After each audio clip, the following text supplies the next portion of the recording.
मैयाहाय जोंनि जारागुरि आरो गुगलकाटा बाजाराव मैया मास्टार ग्रुपफ्रा जोंनावहाय गामियाव रावजोंबो राइजफोरजोंहाय रायलायामारिनो बिसोरो अफिसजोंहाय खारनानै मैयाहाय बाजार कमिटिखौ खालामनो थाखाय बिसोरो इमिडियेटलि बिसोरो मिटिं इस्यु खालामनानै बिसोरो लेंहरदों।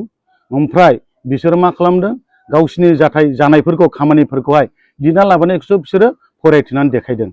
दा थार कारणे जों मैया एसे दांगाबाजि बा दावराव दावसि जालायनायखाय दिनै बिसोरो परामर्श लानांगौमोन। जारागुरिनि ओनसोल बाजुगाव बा जारागुरिनि मार्केटनि मानसिफोरखौ लानानै सेंग्राफोरखौ लानानै बिसोरखौ लानानै बिसोरो मिटिं खालामनानै सोरखौ सेक्रेटारि प्रेसिडेन्ट दोननांगौ दोननाङामोन बेबायदि बिसोर खालामालाबायनो बिसोरो मास्टार जानानैहाय दिनै गभर्नमेन्टनि जग जानानै बिसोरो बेबायदि खामानिखौ मावनाया बिसोरना गोरोन्थि जादों बायदि जों मोनदों। थार कारणे जों बेबायदि खामानिखौ जोङो एक्सेप्ट खालामा।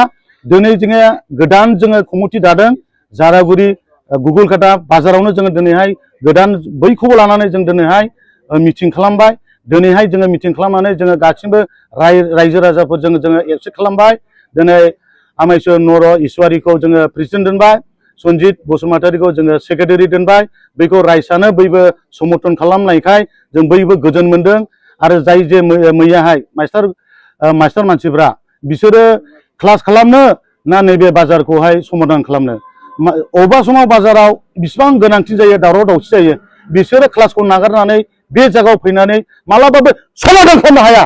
मानो होनना बुङोब्ला बिसोरनो अलरेडि बिसोर साख्रियाल मानसि 80,000 90,000 बिसोर मोनखायो। होमब्ला बेबायदि जों आनप्लेड सिटिजेन दिनै बेखार मानसि दङ, बे बेखार मानसिखौ बिसोरो समाधान होनो जेनथेन बिसोरो मा खालामदों, गावसोरो थख' मास्टारफोरखौ ज' लानानै सेक्रेटारि प्रेसिडेन्ट खालामनानै बेबायदि खामानिखौसो मावना फैदों। जों बेखौ एक्सेप्ट खालामनो हाया, थैनो जों खालामनो हाया। बेनिखायनो आं दिनै बुंदों रायजोफ्राखौबो बा बैबो मास्टारफोरखौ आं बुंनाय जाबाय दिनै।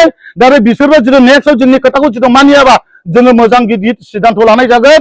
आरो नङाबा जोंजों गावजों अखा नायलायनानै जोङो मोखां नुलायलायो। नङाब्ला जोङो एक जन जोङो नाम खारिनाय होनाय जागोन, स्कुलनि नामखौबो होनाय जागोन। जों बेखौ जोङो मानिनाय नङा। दिनै जों मिटिं गठन खालामदों, दिनै राइजखौ लादों, गासिबो हारसा बर' सान्थाल गासिबो जों लानानै इउनियन टटंखौ लानानै जों दिनै खालामबाय। दा बेनो दिनै एबसेन्ट जानांगौ। बिसोरो दिनै साख्रियाल गोनाङा बेबायदिखौ बिसोरो लोगोआव एडभाब खालामनो नाङा बायदि आं मोजां मोनदों।